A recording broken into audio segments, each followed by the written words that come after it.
কবরে আমাকে আপনাকে যখন দাফন করে আসে মানুষ, দাফন করে বেশি আমরা অতিক্রম করি না। এই দাফন করে মাত্র বাসতলা থেকে রওনা করছি, ওই সময় আমাদের পায়ের আওয়াজটা কবরের ওই মানুষটা শুনতে পায়। সহিহ বুখারীর 1338 নম্বর হাদিসের বর্ণনা। এই হাদিসের মধ্যে আসছে, ক্বালা রাসূলুল্লাহ সাল্লাল্লাহু আলাইহি ওয়াসাল্লাম, নবীজি বলেন, আল আব্দু ইযা উদিআ ফি কবরিহি, নবীজি বলেন বান্দাকে যখন কবরের মধ্যে রাখা হয়, ওয়াতুল্লিয়া, কবরের মধ্যে রাখার পর যখন তাকে পিছনে ফেলে রাখা হয়, কি বলে দেখ,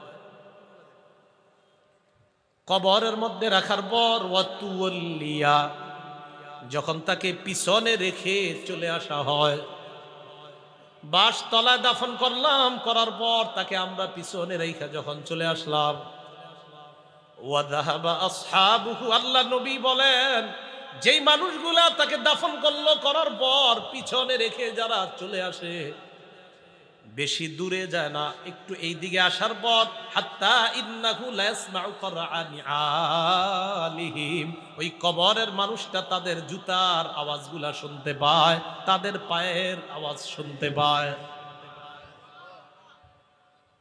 কেন শুনতে পায়? তখন আত্মা তার দেহের মধ্যে আল্লাহ পাঠায়া দেয়, পাঠায়া দেওয়ার পর ফায়াতিয়ানিহি মালাকান, দুইজন ফেরেশতা আসে। আতাহু মালাকান বুখারীতে আসছে আতাহু মালাকান, আবু দাউদে আসছে ফায়াতিয়ানিহি মালাকান, দুইজন ফেরেশতা আসে। ফাআকআদানিহি বুখারীতে আসছে, আবু দাউদে আসছে ফায়ুকঈদানিহি আও ইউজলিসানিহি, আয়েশা তাকে বসায়, বসানোর পর তাকে প্রশ্ন করে তিনটা, এর মধ্যে একটা থাকবে মুহাম্মদ সাল্লাল্লাহু আলাইহি ওয়াসাল্লাম, এই ব্যক্তির ব্যাপারে তোমার কি ধারণা? তিনি বলবেন আশহাদু আন্না মুহাম্মাদার রাসূলুল্লাহ, আমি সাক্ষী দিচ্ছি মুহাম্মদ সাল্লাল্লাহু আলাইহি সাল্লাম আল্লাহর রাসূল। এরপর তাকে বলা হবে, শোনো, উনজুর ইলা মাকআদিকা মিনান নার, এই বান্দা তুমি তোমার জাহান্নামের অংশটা দেখো। কিসের অংশ? দেখেন কি বলে, পুরাটা শেষে দেখো জাহান্নামের অংশ দেখো, মানে এই বান্দা যদি ইমানদার হয়, এরপর তাকে বলা হবে তুমি যে আমার জাহান্নামের অংশটা দেখো তো, আসনটা। ওই ব্যক্তি তার জাহান্নামের আসনটা দেখবে, দেখার পর তাকে বলা হবে আবদালাকাল্লাহু মাকআদাম মিনাল জান্নাহ, তোমার এই জাহান্নামের আসনের পরিবর্তে পরিবর্তন করে আল্লাহ তোমাকে জান্নাতি আসন দান করছেন। তিন প্রশ্নের উত্তর যদি সঠিকভাবে দেওয়া হয়, তা আল্লাহ বলেন আলহাকুমুত তাকাসুর হাত্তা জুরতুমুল মাকাবির, কবর পর্যন্ত তোমাদের এই প্রতিযোগিতা চলতে থাকবে। পরে কি বলে দেখেন, কবরে রাখা হলো,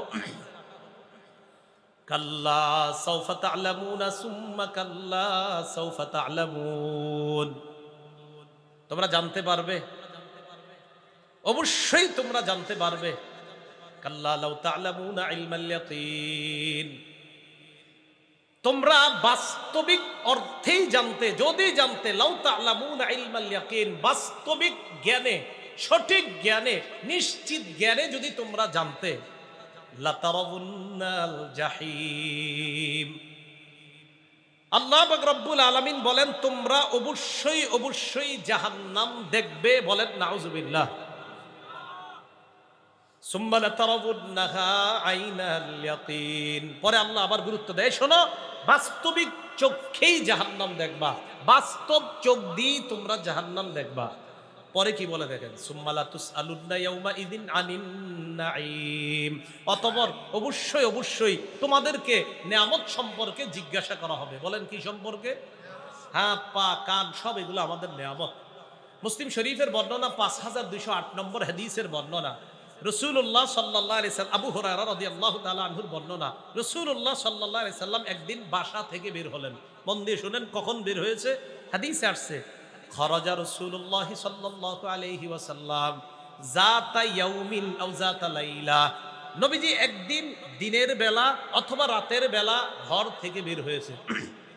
হাদিস দ্বারা বোঝা যায় দিনের এমন সময়ে বের হয়েছে অথবা রাতের এমন সময়ে বের হয়েছে যেই সময় সাধারণত মানুষ ঘর থেকে বের হয় না। কথার কথা, দুপুর 2টা, 2:30, 3টা সাধারণত ব্যবসায়ীরাও খানা খাইতে যায়, রিক্সা চালক রিক্সাটা রাইখা খানা খায়, ওই টাইমগুলাতে মানুষ সাধারণত, আর এই গরমে তো বের হয়ই না এই টাইমগুলা। তাহলে কি বুঝলাম আমরা? নবীজি দিনের বেলা যদি বের হয়ে থাকে এমন একটা সময় বের হয়েছে যেই সময় সাধারণত বের হওয়ার কথা না, অথবা রাতের এমন একটা সময়ে ঘর থেকে বের হয়েছেন যেই সময় বের হওয়ার কথা না। একটু মন দিয়ে শোনে না, কেন বের হয়েছে জানেন? আবু হুরায়রা রাদিয়াল্লাহু তাআলা আনহু বলেন, ফাইদা হুয়া বিআবি বকরিন ওয়া উমর, আল্লাহর নবী তাকায় দেখে আবু বকর ওমর বসা। নবীজি প্রশ্ন করলেন, মা আখরাজাকুমা ফি হাদিহিস সাআ, এই সময় কোন জিনিস তোমাদেরকে ঘর থেকে বের করলো? কেন এই সময় তোমরা ঘর থেকে বের হলা? সাহাবা দুইজন জবাব দেয়, ইয়া রাসূলুল্লাহ ক্বালাল জুউ, ইয়া রাসূলুল্লাহ, হুজুর ক্ষুধার কারণে ঘর থেকে বের হইছি। কিসের কারণে? ক্ষুধার যন্ত্রণায় ঘর থেকে বের হইছে। ক্ষুধার যন্ত্রণায় বের হইছে কয় হ্যাঁ। এবার নবীজি যে জবাবটা দেয় দেখেন কি বলে। নবীজি বলে, তোমরা ক্ষুধার কারণে বের হইছো? কয় হ্যাঁ। আল্লাযী নাফসি বিয়াদিহি আনাল্লাযী আখরাজাকুমা, নবীজি বলেন, আখরাজানি আল্লাযী আখরাজাকুমা, আল্লাহর কসম, যেই ক্ষুধা তোমাদেরকে ঘর থেকে বের করে আনছেন ওই ক্ষুধা আমাকে বের করছে। তোমরা ক্ষুধার যন্ত্রণায় এই জায়গায় বসা, আমিও ক্ষুধার কারণে এই সময় এই জায়গায় আসলাম। নবীজি বললেন, কুমু, চলো আমার সাথে ওঠো। ফাকামু মাহু, আল্লাহ নবীর সাথে সাহাবী দুইজন রওনা করলেন। ফাআতা রাজুলাম মিনাল আনসার, এক আনসারীর কাছে গেলেন। যাওয়ার পর ওয়ালাইসা ফি বাইতিহি, আনসারী সাহাবী বাড়িতে নাই। নবীজি এক আনসারী সাহাবীর বাড়িতে গেলেন। ফাইদা হুয়া লাইসা ফি বাইতিহি, তিনি ঘরে নাই, বাড়িতে নাই।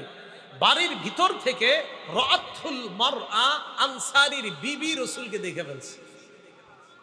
ভিতর থেকে ওই নারী বলতেছে, মারহাবান আহলান, স্বাগতম স্বাগতম, বাসায় আসেন আপনারা। নারী ভিতর থেকে বললেন। নবীজি ভিতরে গেলেন, যাওয়ার পর নবীজি প্রশ্ন করলেন, আইনা ফুলান, অমুকে কোথায়, মানে তোমার স্বামী কোথায়? তো নারী জবাব দিলেন, জাহাবা ইয়াস্তাযিবু লানা মিনাল মা, হুজুর তিনি বাহিরে গেছে, আমাদের জন্য মিষ্টি পানি আনার জন্য গেছে। নবীজি অপেক্ষা করতে লাগলেন। ইতিমধ্যে আনসারী সাহাবী বাসায় আসছে। দেখেন এই জায়গাটা মন দিয়ে শোনেন কি বলে। আসার পর তিনি যখন দেখলেন, নাজরা ইলা রাসূলিল্লাহ সাল্লাল্লাহু আলাইহি সাল্লাম ওয়া সাহিবাই, দেখলেন আল্লাহ রাসূল তার বাসায় আর দুই সাহাবী তার বাসায়। বলেন আপনি যদি, আল্লাহ তো এই যুগে আমগরে পাঠায় নাই, আপনি যদি হঠাৎ বাহির থেকে আইসা দেখতাম আমার ঘরে নবী আর আবু বকর ওমর বসা, কি অবস্থা হবে? আনসারী সাহাবা আইসা দেখে নবীজি বসা, আবু বকর ওমর বসা। আনসারী সাহাবী কয়, মা আহাদুল ইয়াউমা আকরামা আদয়াফান মিন্নি, আজকে আমার চাইতে শ্রেষ্ঠ মেজবান আর দুনিয়াতে কেউ নাই। কেমন মেহমান পাইছি নবীজি, আবু বকর ওমর, এমন তিন মেহমান। তাড়াতাড়ি বাহিরে গেলেন। যা আবিল আজ, খেজুরের ছড়ি নিয়ে আসলেন। ফিহি রুতবুন ওয়া ইয়াবিসুন ওয়া বুসরুন, এটার মধ্যে ভিজা খেজুর আছে, শুকনা খেজুর আছে। আপনার শুকনা খেজুর, ভিজা খেজুর, কাঁচা খেজুর। আইনা বলতেছে, হুজুর যেইটা মন চায় ওইটা খাইতে থাকেন। নবীজি আবু বকর ওমর খেজুর খাওয়া শুরু করলেন। ফাখাযাল মুদিয়া, তিনি ছুরি নিলেন। কি নিলেন? ছুরি নিয়ে রওনা করছে, পশু জবাই করবে। নবীজি বললেন, ইয়াকাল হালুব, সাবধান, দুধের পশু জবাই করবা না। তিনি দুধের পশুর দিকে রওনা করছে, সাবধান, দুধের পশু জবাই করবা না, দুধের বকরি জবাই, খাসি জবাই করবা না। তখন তিনি জাবাহালাহুম, একটা নরমাল অন্য বকরি জবাই করলেন। করার পর নবীজিকে বকরির গোস্ত খাওয়াইলেন, খেজুর খাওয়াইলেন, আর রাসূলুল্লাহ সাল্লাল্লাহু আলাইহি সাল্লাম মিষ্টি পানি পান করলেন। প্রিয় মুসলমান ভাইয়ারা, আমি যেই কথাটা বলার জন্য এই লম্বা হাদিসটা বললাম, এখন যেটা বলবো এটা বলার জন্য। পেট ভরে খাইলেন। খাওয়ার পর আবু বকর ওমরকে বললেন, আবু বকর ওমর, ক্ষুধা তুম করে বাসা থেকে বের করছে, ঠিক না? কয় হ্যাঁ। এখন ক্ষুধা আছে? কয় না। ক্ষুধা মিটে গেছে না? কয় হ্যাঁ মিটে গেছে। নবীজি বললেন, লাতুসআলুন হাদা ইয়াউমাল কিয়ামা, এই যে খাইলা, এই যে খাবারটা খাইলা না, এই খাবারটার ব্যাপারেও কিয়ামতের মাঠে জিজ্ঞাসা করা হবে। রাসূলুল্লাহ সাল্লাল্লাহু আলাইহি সাল্লামের কাছে প্রথম দিকে ওহির নিয়মটা ছিল, ঘুমের মধ্যে স্বপ্ন যুগে তিনি যা দেখতেন সেটাই ছিল ওহী। ঘুমে স্বপ্নে উনি যা দেখতেন এটাই ছিল কি? ওহী। কানা লা ইয়ারা রুয়ান ইল্লা জাআত মিসলা ফালাকিস সুবহি। রাসূলুল্লাহ সাল্লাল্লাহু আলাইহি সাল্লাম স্বপ্নে যা দেখতেন এটা দিনের আলোর মতো স্পষ্ট হয়ে নবীজির সামনে উপস্থিত হতো। তাহলে শুরুর দিকে ওহী ছিল, রাসূলের স্বপ্ন, বাস নবীদের স্বপ্ন সত্য। সুম্মা হুব্বিবা ইলাইহিল খালা, এরপর নবীর নির্জনতা ভালো লাগা শুরু করলো, নির্জনতাকে প্রিয় করে দেওয়া হলো, তিনি নির্জনে থাকতে পছন্দ করেন। ওয়া কানা ইয়াখলু বিগারি হিরা, রাসূলুল্লাহ সাল্লাল্লাহু আলাইহি সাল্লাম হেরা পর্বতে নির্জনতা অবলম্বন করা শুরু করলেন, নির্জনে ইবাদত করতে লাগলেন। ফায়াতাহান্নাসু ফীহি ওয়া হুয়া তা'আব্বুদুল লায়ালি যাওয়াতিল আদাদ। রাসূলুল্লাহ সাল্লাল্লাহু আলাইহি সাল্লাম পরিবার থেকে বিচ্ছিন্ন হয়ে ইবাদত করতেন। পরিবারে তখন আসতেন যখন তার খানা শেষ হয়ে যেত, উনি পরিবারে আসতেন। সুম্মা ইয়াতাযাওয়াদু লিযালিকা, আবার খানা নিয়ে চলে যেতেন হেরা পর্বতে, আবার ইবাদতে ধ্যান মগ্নতায় তিনি কাটাইতেন। হাত্তা জাআহুল মালাক, একদিন নবীজির কাছে ফেরেশতা চলে আসছে। সুবহানাল্লাহ। অন্য বর্ণনায় ফাজিআহুল হক, হঠাৎ হেরা পর্বতে রাসূলের কাছে সত্য উপস্থিত হলো। যিনি আসলেন এসেই বললেন ইকরা, পড়েন। কি বললেন? এখন দেখেন এই যে ইকরা যিনি বললেন নবীজিকে, ইকরাটা কোন জায়গার আয়াত বলেন? কোথার আয়াত? তাহলে কোরআনের প্রথম ইকরা প্রমাণ করতে হলে হাদিস লাগে। কোরআনের প্রথম ইকরা পড়েন, এটা প্রমাণ করার জন্য হাদিসের প্রয়োজন। বুঝা গেল শুধু কোরআন শুধু হাদিস না, কোরআন হাদিস দুইটাই। তো বললেন ইকরা, পড়েন। তো রাসূলুল্লাহ সাল্লাল্লাহু আলাইহি সাল্লাম জবাব দিলেন মা আনা বিকারিইন, আমি পড়তে জানি না। ফাগাত্তানি হাত্তা বালাগা মিন্নিল জাহদা, আমাকে জিবরিল একটা চাপ দিছে, চাপের কারণে আমার প্রচন্ড কষ্ট হয়েছে। সুম্মা আরসালানি, আবার ছেড়ে দিছে। আবার আমাকে বললেন ইকরা, পড়েন। আমি বললাম মা আনা বিকারিইন, আমি পড়তে জানি না। সুম্মা গাত্তানি সানিয়া, দ্বিতীয়বার আবার আমাকে চাপ দিলেন, চাপ দেওয়ার পর আবার আমার প্রচন্ড কষ্ট হয়। সুম্মা আরসালানি, আবার আমাকে ছেড়ে দিলেন। আবার বললেন ইকরা, পড়েন। আমি বললাম মা আনা বিকারিইন, আমি পড়তে জানি না। সুম্মা গাত্তানি সালিসা, তৃতীয়বার আবার আমাকে চাপ দেয়।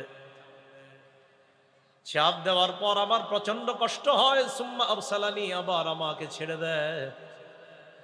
এবার আমাকে বললেন ইকরা বিসমি রাব্বিকাল্লাযী খালাক, পড়েন রবের নামে যেই রব সৃষ্টি করেছেন।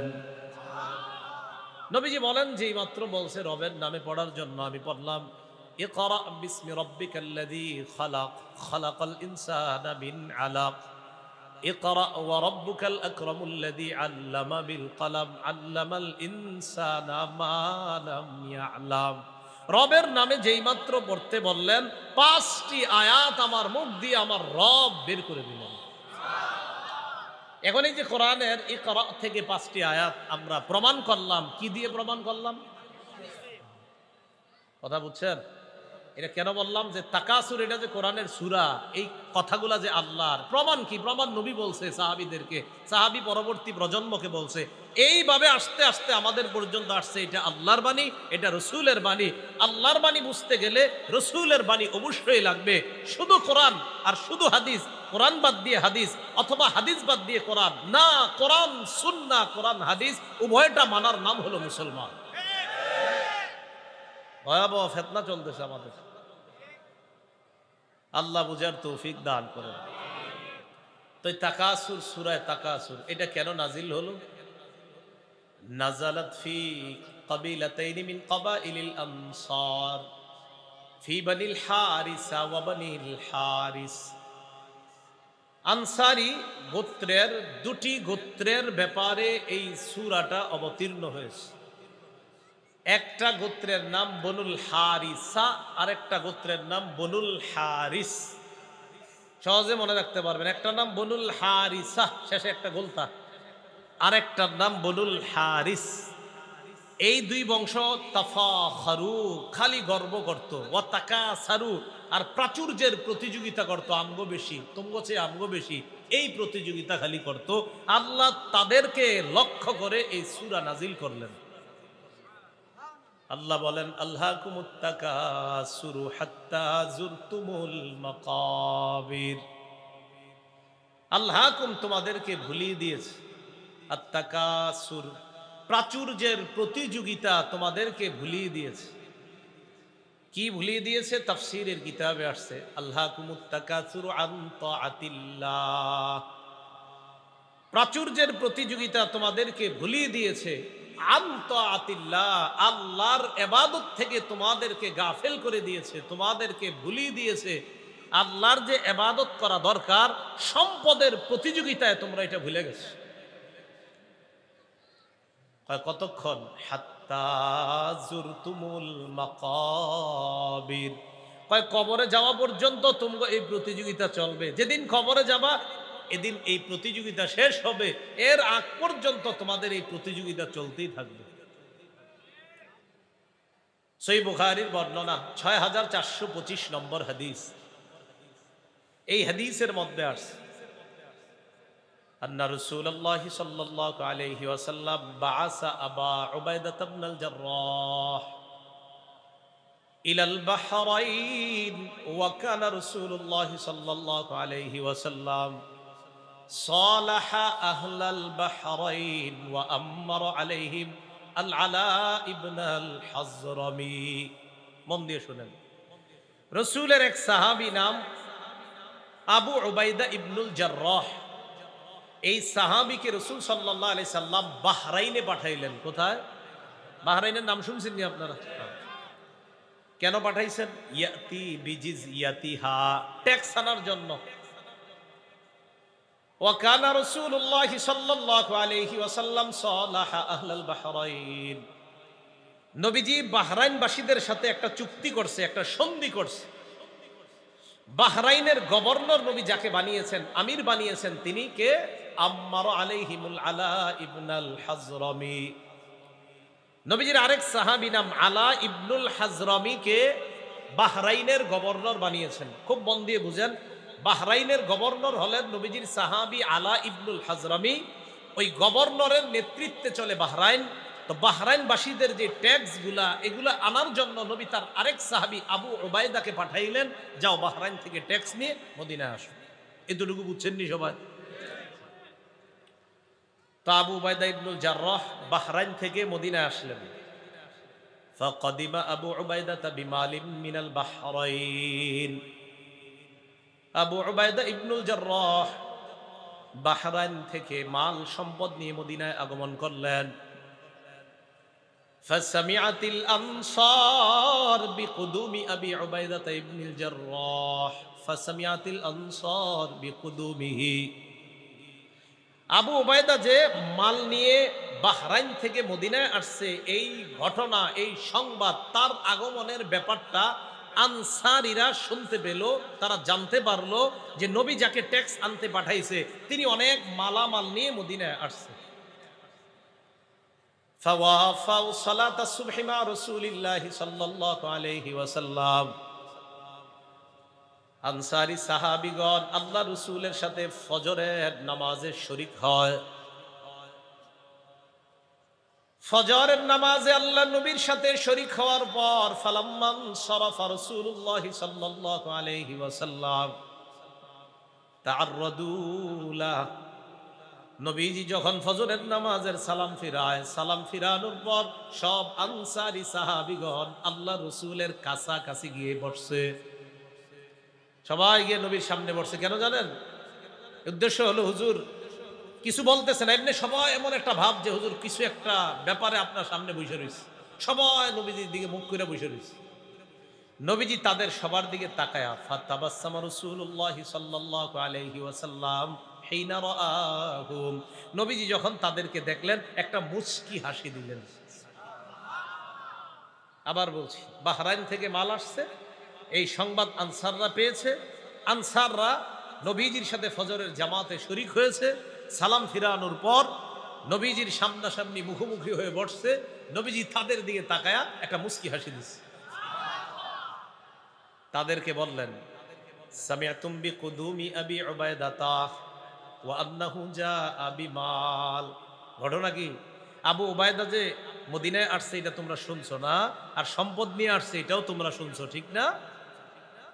আনসারী সাহাবীগণ জবাব দেয়, আজাল্লিয়া রাসূলুল্লাহ, জি হুজুর ঠিকই বলছেন, সম্পদ নিয়ে আসছে এটা শুনছি, এই কারণে আপনার সামনে আসছে। নবীজি বললেন, আবশিরু, সুসংবাদ গ্রহণ করো, ওয়া আমিলু মা ইয়াসুররুকুম, আশা করো যা তোমাদেরকে আনন্দিত করবে। এবার আল্লাহর নবী বলেন, শোনো তোমরা, মাল ফাকরা আখশা আলাইকুম, দারিদ্রতা তোমাদের উপর আসবে এই আশঙ্কা আমি নবী করি না। দারিদ্রতার কারণে তোমরা কষ্টে থাকবা এই আশঙ্কা আমি করি না। মাল ফাকরা আখশা আলাইকুম, আমি তোমাদের ব্যাপারে এই আশঙ্কা করি না তোমরা দারিদ্রতার মধ্যে পড়বা, এই আশঙ্কা করি না। ওয়ালাকিন আখশা আলাইকুম আন তুবসাতা আলাইকুমুদ দুনিয়া কামা বুসিতাত আলা মান কানা ক্বাবলাকুম, আমি আশঙ্কা করছি অতীত জামানার মানুষের সামনে যেমনি ভাবে দুনিয়াকে বিছিয়ে দেওয়া হয়েছে, দুনিয়ার চাকচিক্য আর সৌন্দর্য বিছিয়ে দেওয়া হয়েছে, তেমনি ভাবে তোমাদের সামনেও এই দুনিয়াকে বিছিয়ে দেওয়া হবে, আমি এই আশঙ্কা করছি। দারিদ্রতার আশঙ্কা করি না, বরং তোমাদের সামনে টাকা পয়সা, অঢেল ধন সম্পত্তি আসবে, আমি এই আশঙ্কা করতেছি। এরপর নবীজি বলেন, ফাতানা ফাসুহা কামাতানা ফাসুহা, নবীজি বলেন দারিদ্রতা তোমাদের উপর আসবে এই আশঙ্কা করি না, দুনিয়া তোমাদের উপর বিছিয়ে দেওয়া হবে, তোমাদের সামনে ওইভাবে বিছিয়ে দেওয়া হবে যেমন অতীত জামানার মানুষের সামনে দুনিয়া বিছিয়ে দেওয়া হয়েছে। এরপর দুনিয়া পাওয়ার জন্য তোমরা প্রতিযোগিতা করবা, যেইভাবে আগের জামানার মানুষগুলা দুনিয়া পাওয়ার জন্য প্রতিযোগিতা করত। রাসূলুল্লাহ সাল্লাল্লাহু আলাইহি সাল্লাম শেষের দিকে বললেন, ফাতুল হিয়াকুম কামা আলহাতুহুম, এরপর দুনিয়া পাওয়ার পর এই দুনিয়া তোমাদেরকে আল্লাহর ইবাদত থেকে গাফেল করে দিবে, যেমনি ভাবে তাদেরকেও দুনিয়া আল্লাহর ইবাদত থেকে গাফেল করে দিয়েছে। নাউজুবিল্লাহ।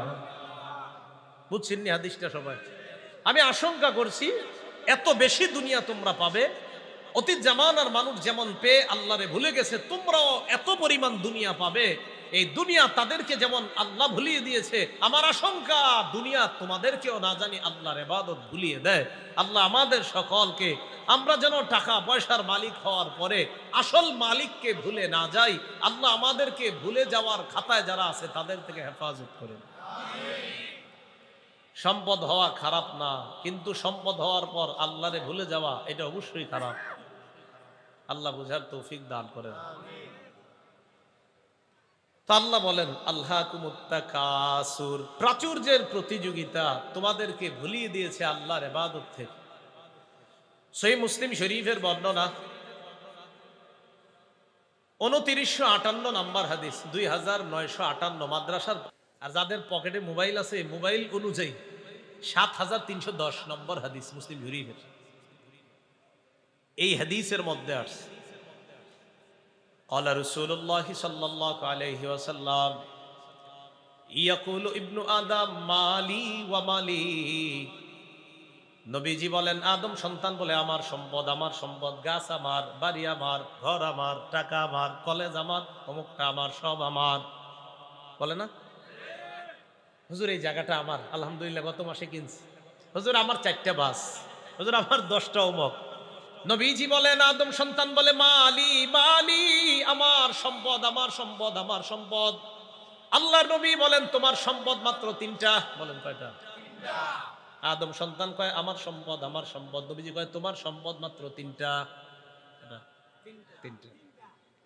1 নাম্বার, হাল্লাকা ইয়াবনা আদম মিম্মা আলিকা ইল্লা মা আকালতা ফাফনাইতা, এক নাম্বার, তুমি যা খাইলা, খাওয়ার পর যা পিছনের রাস্তা দিয়ে বের করলা, এটাই তোমার এক নাম্বার সম্পদ। যা খাইছেন এটাই এক নাম্বার।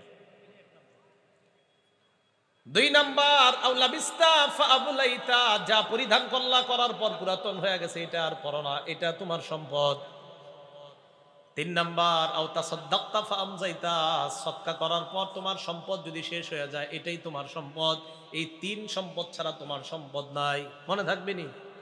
আদম সন্তান কয় আমার সম্পদ, আমার সম্পদ, আমার গাড়ি, আমার বাড়ি। নবী কয় সম্পদ তিনটা। এক নাম্বার যা খাইছো, দুই নাম্বার যা পরিধান করছো, তিন নাম্বার যা সদকা করছো। বাকি প্রথম দুইটা তো তুমি যা খাইছো আর যা পরিধান করছো, এটার তো কার্যকারিতা হবে না। শেষেরটা যেটা সদকা, হ্যাঁ, এটা আল্লাহর কাছে পেয়ে যাবে। তাহলে আমাদের সম্পদ কয়টা? খাইছি, পরিধান করছি, দান সদকা করছি, এই তিনটাই সম্পদ। ক্বালা রাসূলুল্লাহ সাল্লাল্লাহু আলাইহি ওয়াসাল্লাম, ইয়াত্তাবিউল মাইয়িতা সালাসা, আল্লাহ নবী বলেন, মৃত ব্যক্তিকে যখন কবর পর্যন্ত নিয়ে যাওয়া হয়, তার সাথে তিনটা জিনিস যায়। জোরে বলেন কয়টা? আল মাল ওয়াল আহাল ওয়াল আমাল। এক নাম্বার সম্পদ, দুই নাম্বার পরিবার, তিন নাম্বার আমল নামা। বলেন তো, আমি আপনি মারা গেলে কবর পর্যন্ত আমাদের সাথে কয়টা জিনিস যাবে? এক নাম্বার সম্পদ, দুই নাম্বার পরিবার, তিন নাম্বার আমল। বলেন, এক নাম্বার, দুই নাম্বার, তিন নাম্বার। নবীজি বলেন, ইয়ারজিউ ইসনান, দুইটা ফিরে আসবে, ওয়ায়াবকা ওয়াহিদ, একটা বাকি থাকবে। ইয়ারজিউল মাল ওয়াল আহাল, তোমার সম্পদ, তোমার পরিবার ফিরে আসবে। ওয়ায়াবকাল আমাল, তোমার আমলনামা তোমার সঙ্গে থাকবে। বলেন তো, চাঁদপুরের মুসলমানরা আমাদের সাথে কবর পর্যন্ত কটি জিনিস যাবে? এক নাম্বার, দুই নাম্বার, তিন নাম্বার। ফিরে আসবে কয়টা? কি কি? সম্পদ আর পরিবার। থাকবে কয়টা? কি থাকবে? বলেন তো, আমাদের জীবনে বলি মাল মাল মাল, আসলে আমাদের মাল কয়টা? এক নাম্বার খানা, দুই নাম্বার পোশাক, তিন নাম্বার দান সদকা। মনে থাকবে নি? তো আল্লাহ পাক রব্বুল আলামিন বলেন, আল্লাহকুমুত তাকাসুর, প্রাচুর্যের প্রতিযোগিতা তোমাদেরকে রব থেকে দূরে সরিয়ে দিয়েছে। নবীজি কয়, কিসের প্রতিযোগিতা করো? সম্পদ তো তিনটা। হাত্তা জুরতুমুল মাকাবির, কবর পর্যন্ত চলবে। ক্বালা রাসূলুল্লাহ সাল্লাল্লাহু আলাইহি ওয়াসাল্লাম, ইয়াহরুমু ইবনু আদম ওয়ায়াবকা মাহু ইসনাতান। নবীজি বলেন, আদম সন্তানের বয়স বাড়ে, ওয়াতাবকা মাহু ইসনাতান, দুইটা জিনিস তার বয়স বাড়ার পাশাপাশি, দুইটা জিনিস তার স্থায়িত্ব আরো বাড়ে। মানুষের বয়স যত বাড়ে, দুইটা জিনিসের তার স্থায়িত্ব তত বাড়ে। আরো সুন্দরভাবে বলি, মানুষের বয়স যত বাড়তে থাকে, দুইটা জিনিসের লোভ তত বাড়তে থাকে। কয়টা? দুইটা। এক নাম্বার আল মাল, সম্পদের লোভ। দুই নাম্বার অতুলিল আমাল, লম্বা আশা। এই দুইটা জিনিস বাড়তে থাকে। তো রাসূলুল্লাহ সাল্লাল্লাহু আলাইহি সাল্লাম বলেন, মানুষ যত বয়স বাড়ে, তার দুইটা জিনিস তত এটার প্রতি আগ্রহ বাড়তে থাকে। এক নাম্বার সম্পদ, দুই নাম্বার লম্বা আশা, এগুলার প্রতি তার আগ্রহ বাড়তে থাকে। আল্লাহ আমাদের সকলকে আগ্রহ যেন আমরা আখিরাতমুখী আগ্রহী হতে পারি, আল্লাহ তৌফিক দান করুন। তিরমিজি শরীফের 2308 নম্বর হাদিস, 2308 নম্বর হাদিসের বর্ণনা। এই হাদিসের মধ্যে আসছে, কানা উসমান ইবনে আফফান রাদিয়াল্লাহু তাআলা আন, উসমান রাদিয়াল্লাহু তাআলা আন ইদা ওয়াকাফা আলা কবরিন বাকা। উসমান রাদিয়াল্লাহু তাআলা আন যখন কোন কবরের সামনে দাঁড়াইতেন, বাকা, কান্না শুরু করতেন। হাত্তা ইয়াবুল্লা লিহিয়া, কানতে কানতে তার দাড়িগুলা ভিজিয়ে ফেলতেন। ফাকিলা লাহু, উসমানকে প্রশ্ন করা হলো, তাজকুরুল জান্নাতা ওয়ান নার ওয়ালা তাবকি ওয়া তাবকি মিন হাযা।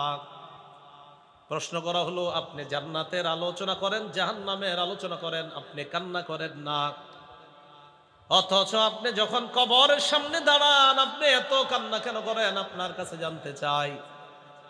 উসমান ইবনে আফফান রাদিয়াল্লাহু তাআলা আন জবাব দেন, সামিআতু রাসূলুল্লাহি সাল্লাল্লাহু আলাইহি ওয়াসাল্লাম ইয়াকুল, আমি আল্লাহর নবীকে বলতে শুনলাম, ইন্নাল কবর আউয়ালু মানাজিলিল আখিরাহ, মানুষ মারা যাওয়ার পর কবর হবে তার প্রথম ঘাঁটি। ফা ইন্না জা মিনহু ফামা বা'দাহু আইসারু মিন, কবরের মধ্য থেকে যদি কেউ মুক্তি পেয়ে যায়, তারপরের ঘাঁটিগুলা অধিক সহজ হয়ে যায়। ওয়া ইন লাম ইয়ানজু মিনহু, আর কবর থেকে যদি কেউ মুক্তি না পায়, ফামা বা'দাহু আশাদ্দু মিনহু, পরের ঘাটিগুলা তার কঠিন হয়ে যায়। নাউযুবিল্লাহ। হযরতে ওসমান শেষের দিকে বলেন, ক্বালা রাসূলুল্লাহ সাল্লাল্লাহু আলাইহি ওয়াসাল্লাম, আল্লাহর নবী বলেন, মা রাআইতু মানজারান কাত্তু ইল্লা ওয়াল কবরু আফযাউ মিন, নবীজি বলেন, কবরের মতো এমন ভয়ঙ্কর কোন জিনিস আর আমার জানা নাই। নবীজি বলেন, কবরের মতো এত ভয়াবহ বিষয় আমার আর জানা নাই। আল্লাহ কয়, কবর পর্যন্ত তোমরা প্রাচুর্যের প্রতিযোগিতা করতেই থাকবে। আর রাসূল সাল্লাল্লাহু আলাইহি সাল্লাম বলেন, কবরের চাইতে ভয়ঙ্কর জায়গা সম্পর্কে আমার জানা নাই। হযরত উসমানকে এই জন্য কবর দেখলে খালি আমার কান্না আসে।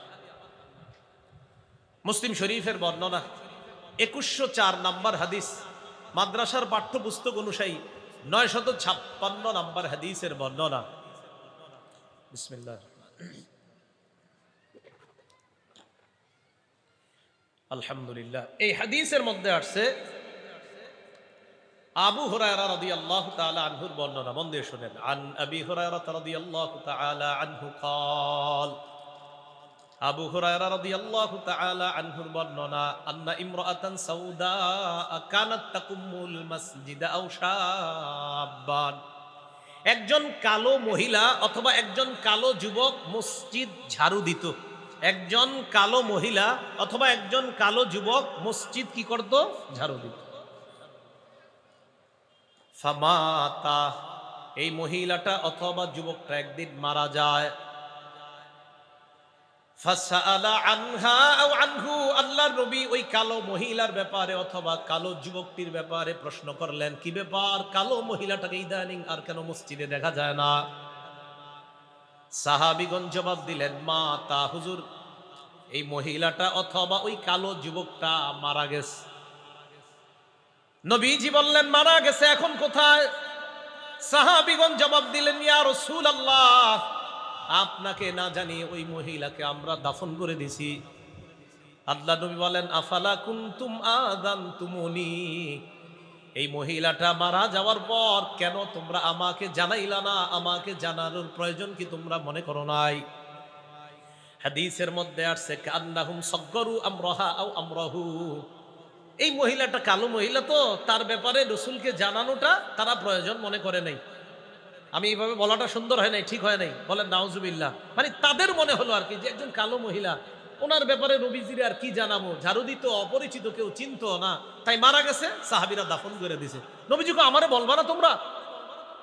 তো হাদিসে আসছে, কান্নাহুম সাগগারু আমরাহা আও আমরাহু, কেমন যেন তারা বিষয়টা ছোট মনে করলো, না এটা হালকা একটা বিষয়, এটা আর নবীজিরে জানানোর কি আছে? এত বড় কেউ না এরকম যে মারা গেছে নবীজিরে জানাইতে হবে। নবীজিকে আমারে জানাইলা না তোমরা? দুল্লুনি আলা কবরিহা, তার কবরটা আমারে দেখাও, নিয়ে যাও। ফাদাল্লুহু, সাহাবারা নবীজিরে ওই মহিলা অথবা ওই কালো যুবকের কবরটা দেখায় দিছে। ফাসাল্লা, ওই কবরের সামনে যতগুলা কবর আছে আল্লাহ নবী ওই জায়গায় দাঁড়িয়ে জানাজার নামাজ পড়লেন। এটা নবীর জন্য খাস। এই শোনেন, এটা কার জন্য খাস? এটা নবীজি সাল্লাল্লাহু আলাইহি সাল্লামের জন্য খাস। আপনারা আবার কিন্তু মৃত ব্যক্তি মারা যাওয়ার পর কবরে দাফন করার পর আপনারা আবার জানাজা নামাজ এরকম পড়তে যান না। রাসূলুল্লাহ সাল্লাল্লাহু আলাইহি সাল্লাম জানাজা পড়লেন, ওই যে জানায় নাই, না জানায় দাফন করে দিছে, তো নবীজি জানাজা পড়ছে। জানাজা পড়ার পর আল্লাহ নবী বললেন, এই জায়গায় যতগুলা কবর, ইন্না হাদিহিল কুবুর মামলুআতুন যুলমাতান আলা আহলিহা, এই কবরগুলা অন্ধকারে পরিপূর্ণ। আমি যে নামাজ আদায় করলাম, আশা করি ইন্নাল্লাহা ইউনাব্বিরুহা লাহুম বিসসালাতি আলাইহিম, আমি জানাজা পড়ার কারণে আমি আশাবাদী আল্লাহ তাদের সব কবরগুলা আলোকিত করে দিবেন। তো যাই হোক, এই হাদিস দ্বারা যেটা বুঝলাম, ইন্না হাদিহিল কুবুর মামলুআতুন যুলমা, এই কবরগুলা অন্ধকারে পরিপূর্ণ। অনুবাদটা বলেন তো আমার সাথে, এই কবরগুলা। তাহলে বোঝা গেল কবর অন্ধকারের একটা জায়গা, কবর একটা অন্ধকার জায়গার নাম। হ্যাঁ, বিভিন্ন হাদিস এবং তাফসির দ্বারা বোঝা যায় কবরস্থ ব্যক্তি যদি ইমানদার হয়, খাঁটি ইমানওয়ালা যদি হয়, আর জান্নাতি যদি হয়, তার কবরের মধ্যে আল্লাহ প্রদত্ত আলোর ব্যবস্থা করে দিবেন। আপনারা আলাদা বাতি লাগানোর দরকার নাই, অনেকে বাতি টাতি ইত্যাদি দিয়ে দেয়, এটা ঠিক না। মানে যদি দিয়ে দেয় আর কি, কোথাও দেখেন যদি দেয়, দরকার নাই, এগুলো দরকার নেই। ইমানদার হইলে এমনি আপনি শুধু শুধু এত বাতি দিচ্ছেন কেন? সহিহ বুখারীর বর্ণনা 922 নম্বর হাদিস, খুব মন দিয়ে শুনবেন। আগে আমার সাথে বাংলাটা বলেন, বলেন কবর, কবরের ভিতর ভয়াবহতা দাজ্জালের ফিতনার মতো, অথবা দাজ্জালের ফিতনার কাছাকাছি হবে, নবীজি বললেন। মনে রাখবেন, মুসলিম শরীফের হাদিসে রাসূল বলছেন, মা বাইনা খালকি আদম ইলা কিয়ামিস সাআহ খালকুন আকবার মিনাদ দাজ্জাল। আদম নবী থেকে কিয়ামত পর্যন্ত দাজ্জালের চেয়ে ভয়ঙ্কর সৃষ্টি আর দুনিয়াতে নাই। তো নবীজির একটা হাদিস এখন আমরা জানবো যে দাজ্জাল যতটা ভয়ঙ্কর আমাদের জন্য, কবরের ফিতনা ও দাজ্জালের ফিতনার চেয়ে কোনো অংশে কম হবে না। সহিহ বুখারীর 922 নম্বর হাদিসের বর্ণনা। এই হাদিসের বর্ণনাকারী আসমা বিনতে আবু বকর রাদিয়াল্লাহু তাআলা আনহা। আলেম ছাড়া অন্যদেরকে একটা কথা জিজ্ঞাসা করবো, দেখি বলতে পারেন কিনা। আলেমরা দরকার নেই, অন্যরা বলবেন। আমি আগে হাদিসটা পড়ি, দেখেন। আন আসমা বিনতে আবি বকরিন সিদ্দিক রাদিয়াল্লাহু তাআলা আনহা দাখালতু আলা আয়েশা সিদ্দিকাহ রাদিয়াল্লাহু তাআলা আনহা। অনুবাদ করার পর আলেম ছাড়া অন্যদেরকে একটা কথা জিজ্ঞাসা করলে দেখি আপনারা জবাব দিবেন। আসমা বিনতে আবু বকর, দেখেন কি বলছি, আসমা বিনতে আবু বকর, আবু বকর সিদ্দিক রাদিয়াল্লাহু তাআলা আনহুর কন্যা আসমা বলেন, আমি আয়েশার কাছে প্রবেশ করলাম। আয়েশা আসমার কি হয় সম্পর্কে? আপনি বলে বলুন। ও আচ্ছা আচ্ছা আচ্ছা, ঠিক আছে, কি হয়? বোন হয়, মাশাআল্লাহ। তো আসমা বিনতে আবু বকর সিদ্দিক রাদিয়াল্লাহু তাআলা আনহা বলেন, আলেমের রূপ ধরছেন, দেখছেন, আলেমের রূপ ধরলেও লাভ আছে। হ্যাঁ, লাভ আছে। এই তো আলেমের রূপ ধরলেও লাভ আছে। আল্লাহ যদি এই হিসাবে কিয়ামতে কবুল করেন, তো হয়ে গেছে। আসমা বিনতে আবু বকর রাদিয়াল্লাহু তাআলা আনহা বলেন, আমি আয়েশা সিদ্দিকার কাছে প্রবেশ করলাম। আয়েশা সিদ্দিকা রাদিয়াল্লাহু তাআলা আনহার আব্বার নাম আবু বকর, আসমা রাদিয়াল্লাহু তাআলা আনহার আব্বার নাম আবু বকর। তো বলতেছে, আমি আয়েশার কাছে গেলাম, যাওয়ার পর দেখি ওয়ান্নাসু ইউসাল্লুন, মানুষ নামাজ পড়তেছে। আমি আয়েশাকে প্রশ্ন করলাম, মা শানুন নাস, আয়েশা কি হইছে, মানুষের কি হইছে, নামাজ পড়ে কেন? ফাশারাত বিরাসিহা ইলাস সামা, আম্মাজান আয়েশা মাথা দিয়ে ইঙ্গিত করলেন আকাশের দিকে, এমন করলেন। আম্মাজান আয়েশাকে আসমা বললেন, কি হইছে আয়েশা, ঘটনা কি, মানুষ নামাজ পড়ে কেন? আম্মাজান আয়েশা এমন করলেন, ইশারা করলেন এইভাবে। তো আসমা রাদিয়াল্লাহু তাআলা আনহা বললেন, আয়াতুন, কোন নিদর্শন দেখা গেছে আসমানে? আম্মাজান আয়েশা বলেন, হ্যাঁ নিদর্শন, কিছু একটা নিদর্শন চলতেছে আসমানে, এটা দেখা গেছে। তো কিছু কিছু হাদিসের ব্যাখ্যায় জানা যায় যে নিদর্শনটা হলো সূর্য গ্রহণ লাগছে। কি লাগছে? সূর্য গ্রহণ। সূর্য গ্রহণ হয় না? সূর্য গ্রহণ। তো আসমা রাদিয়াল্লাহু তাআলা আনহা বলেন, মহিলারা আমরা যারা আছি, আমরাও পিছনে দাঁড়ায় রইলাম। নবীজি সাল্লাল্লাহু আলাইহি সাল্লাম, আতালা রাসূলুল্লাহ সাল্লাল্লাহু আলাইহি সাল্লাম, নবীজি লম্বা কেরাত নিছে, অনেক লম্বা কেরাত নিয়ে নামাজটা পড়তেছে। আসমা বলেন যে এত লম্বা কেরাত পড়তেছিলেন আর নামাজ এত লম্বা করলেন, এক পর্যায়ে হাত্তা তাজাল্লানিল গাশইউ, আমি বেহুশ হয়ে গেছি। এত লম্বা নামাজ পড়লেন, আমি বেহুশ হয়ে গেছি। তারপর ইলা জামবি কিরবাতুন ফিহা মাউন, আমার পাশে একটা পাত্র ছিল, এই পাত্রের মধ্যে পানি ছিল। ফাজআলতু আসুব্বু মিনাল মা ফাজআলতু আসুব্বু আলা রাসি, আমি পানি নিয়ে নিয়ে আমার মাথার উপরে ঢালতেছিলাম। তো মাথার উপর পানি যখন আমি ঢালতেছিলাম, এক পর্যায়ে রাসূলুল্লাহ সাল্লাল্লাহু আলাইহি সাল্লাম ইনসারাফা, নামাজের সালাম ফিরাইলেন। হাত্তা তাজাল্লাতি শামসু, ইতিমধ্যে সূর্য তার স্বাভাবিক অবস্থায় ফিরে আসছে। এতটুকু বুঝছেন নি? আচ্ছা। সুম্মা ক্বালা রাসূলুল্লাহ সাল্লাল্লাহু আলাইহি ওয়াসাল্লাম, নবীজি সাধারণত এই জাতীয় নামাজ পড়লে নামাজের পরে একটা ভাষণ দিতেন। নবীজি দাঁড়াইলেন, দাঁড়ানোর পর ভাষণ দিলেন, খুতবা দিলেন। খুতবার মধ্যে আল্লাহ নবী বললেন, মা মিন শাইইন লাম আকুন উরিতুহু, মা মিন শাইইন লাম আকুন উরিতুহু ইল্লা ক্বাদ রাআইতুহু ফি মাকামি। আল্লাহর নবী বললেন, এমন কোন জিনিস নাই যে আমাকে দেখানো হয় নাই আগে, আজকে আমি এই নামাজের মধ্যে সব দেখছি। আমি আবার বলছি, নবীজি বলছে যে কোনো জিনিস আগে আমাকে দেখানো হয় নাই, আজকে নামাজের মধ্যে আগে যা দেখি নাই আজকে আমি সব দেখছি। পরে কি করে দেখেন, হাত্তাল জান্নাহ ওয়ান নার, এমনকি জান্নাত জাহান্নাম দেখছি। এটা এক বর্ণনা। মুসলিম শরীফের আরেকটা বর্ণনায় মজার কথা আসছে, সাহাবী যারা সামনে আছে আমার দিকে তাকান, হঠাৎ দেখে নবীজি নামাজের মধ্যে এমন করছে, বুঝেন নাই?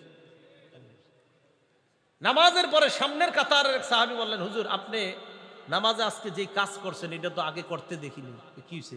আপনারা আবার কিন্তু করেন নাই কেন? নবীজির জন্য কিছু খাস ইবাদত, এটা আপনারা করেন না।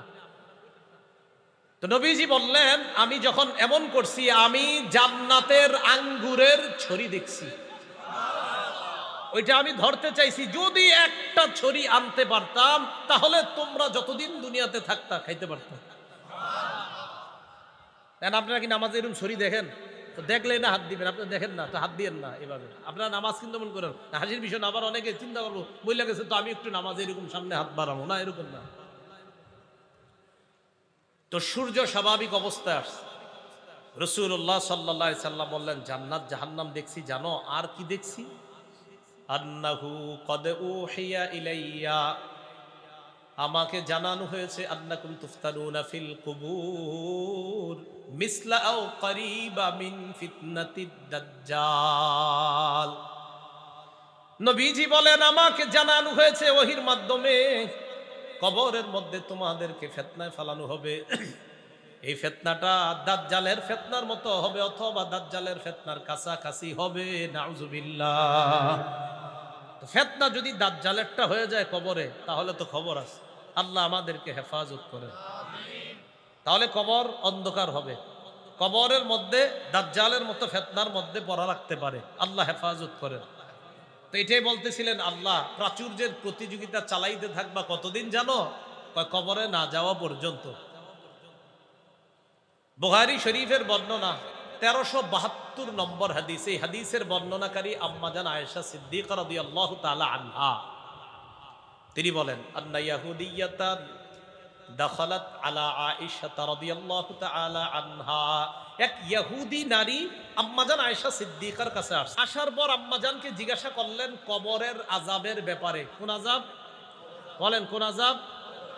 কবরের আযাব যে সত্য, এটা কি সবার বিশ্বাস আছে? আম্মাজান আয়েশাকে এক ইহুদি নারী কবরের আযাবের ব্যাপারে জিজ্ঞাসা করলেন। আম্মাজান আয়েশা সিদ্দিকা রাদিয়াল্লাহু তাআলা আনহা জবাব দিলেন, আযাকিল্লাহু মিন আযাবিল কবর, আল্লাহ তোমারে কবরের আযাব থেকে হেফাজত করুক। তুমি কি প্রশ্ন করলা? এই কথা আম্মাজান ওই নারীকে বলার পর, ফাসাআলাত আয়েশা রাসূলুল্লাহ সাল্লাল্লাহু আলাইহি ওয়াসাল্লাম আন আযাবিল কবর।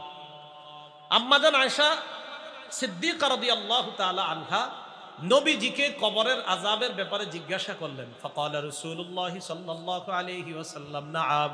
নবীজি বললেন, হ্যাঁ কবরের আযাব সত্য। বলেন, কবরের আযাব সত্য। নবীজি বললেন, আযাবুল কবর, হ্যাঁ আয়েশা কবরের আযাব সত্য। কবরে আমাকে আপনাকে যখন দাফন করে আসে মানুষ, দাফন করে বেশি আমরা অতিক্রম করি না। এই দাফন করে মাত্র বাসতলা থেকে রওনা করছি, ওই সময় আমাদের পায়ের আওয়াজটা কবরের ওই মানুষটা শুনতে পায়। সহিহ বুখারীর 1338 নম্বর হাদিসের বর্ণনা। এই হাদিসের মধ্যে আসছে, ক্বালা রাসূলুল্লাহ সাল্লাল্লাহু আলাইহি ওয়াসাল্লাম, নবীজি বলেন, আল আবদু ইযা উদিআ ফি কবরিহি, নবীজি বলেন বান্দাকে যখন কবরের মধ্যে রাখা হয়, ওয়াতুল্লিয়া, কবরের মধ্যে রাখার পর যখন তাকে পিছনে ফেলে রাখা হয়। কি বলে দেখ,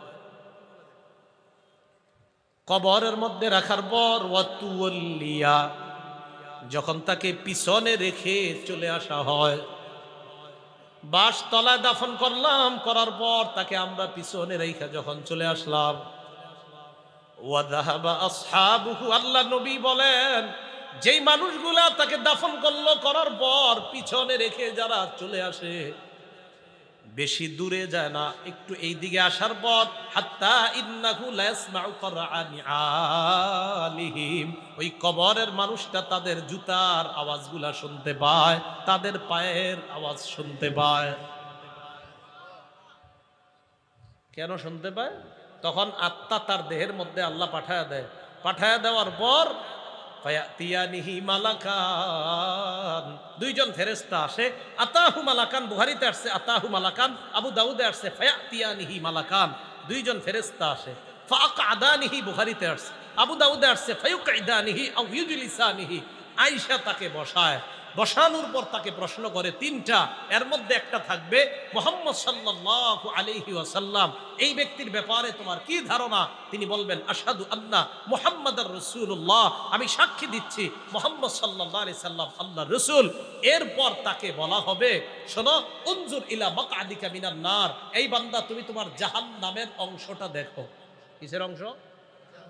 দেখেন কি বলে, পুরাটা শেষে দেখো জাহান্নামের অংশ দেখো, মানে এই বান্দা যদি ইমানদার হয়, এরপর তাকে বলা হবে তুমি যেমন জাহান্নামের অংশটা দেখো তো, আসনটা। ওই ব্যক্তি তার জাহান্নামের আসনটা দেখবে, দেখার পর তাকে বলা হবে আবদালাকাল্লাহু মাকআদাম মিনাল জান্নাহ, তোমার এই জাহান্নামের আসনের পরিবর্তে পরিবর্তন করে আল্লাহ তোমাকে জান্নাতি আসন দান করছেন। তিন প্রশ্নের উত্তর যদি সঠিকভাবে দেওয়া হয়, তা আল্লাহ বলেন আলহাকুমুত তাকাসুর হাত্তা জুরতুমুল মাকাবির, কবর পর্যন্ত তোমাদের এই প্রতিযোগিতা চলতে থাকবে। পরে কি বলে দেখেন, কবরে রাখা হলো,